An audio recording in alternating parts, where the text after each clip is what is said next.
Hello! Welcome to my channel. Huwag kalilimutan mag-subscribe, mag-likes at mag-share para updated kayo lagi sa i-upload kong mga videos. Ang pag-uusapan natin ngayon ay tungkol sa mga senior citizens. Magandang balita ito sa mga senior citizens.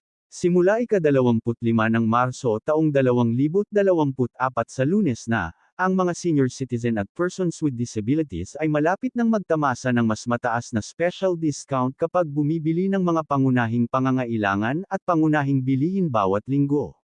Ang mga kagawaran ng kalakalan at industriya, ng agrikultura at ng enerhiya ay lumagda kahapon sa isang pinagsamang administratibong kautusan na nagpapataas sa lingguhang limitasyon sa mga diskwento.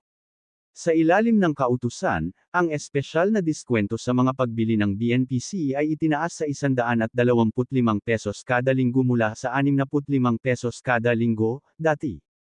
Ang mga BNPC ay ang mga itinuturing na mahalaga para sa ikabubuhay ng mga mamimili, lalo na sa panahon ng kalamidad o emerhensya.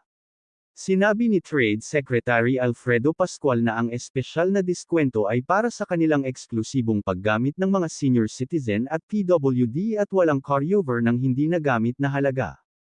Kinikilala namin ang mahalagang kontribusyon ng aming mga senior citizen at mga taong may kapansanan sa aming lipunan, at ang inisyatiba na ito ay inuulit ang aming hindi natitinag na pangako upang matiyak ang kanilang akses sa mga mahahalagang produkto, sabi ni Pascual. Nauna rito, inatasan ng mga mambabatas ang mga ahensya na taasan ang takip ng diskwento upang isaalang-alang ang kasalukuyang kalagayan ng ekonomiya at gastos ng pamumuhay. Ang special discount ay hiwalay sa 20% statutory discount na ipinagkaloob sa ilalim ng Republic Act 9994, o ang Expanded Senior Citizens Act of 2010, at Republic Act 10754, expanding the benefits and privileges of PWDs.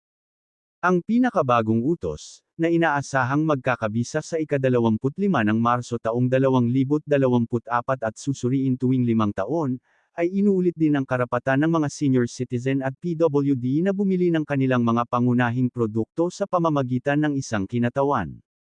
Ang mga espesyal na diskwento ay umaabot din sa mga online na pagbili ngunit hindi nalalapat sa mga rehistradong barangay micro-business establishments at kooperatiba.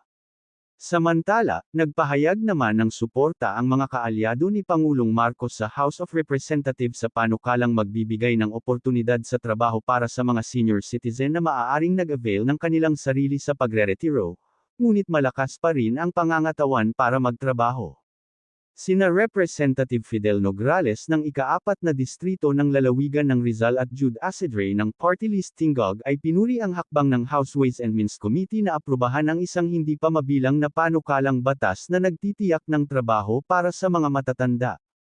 Ang panel, na pinamumunuan ni Albay Representative Joey Salceda, ay nasa proseso ng pagsasama-sama ng lahat ng mga kaugnay na piraso ng batas na may kaugnayan sa mga panukalang batas na nagpapalawak ng mga oportunidad sa trabaho para sa mga nakatatanda, na nag-uutos sa Estado na gamitin sila, partikular na ang mga may kapasidad at pagnanais na magtrabaho, o muling matanggap sa trabaho.